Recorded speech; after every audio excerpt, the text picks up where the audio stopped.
रसना बासना श्रवण रमण ए तो पशुतुल्य कर्म मनीष जीवन पाइछु जदि तू करि जा किछि पुण्य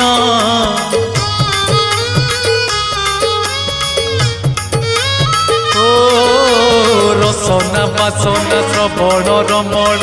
ए तो पशुतुल्य कर्म मनीष जीवन पाइछु जदि तू करि जा किछि पुण्य एई माटी देह बौला गाई जोठू आसीछि जीव पळेई एई माटी देह बौला गाई जोठू आसीछि जीव पळेई तो साथी रे जीवेनी केही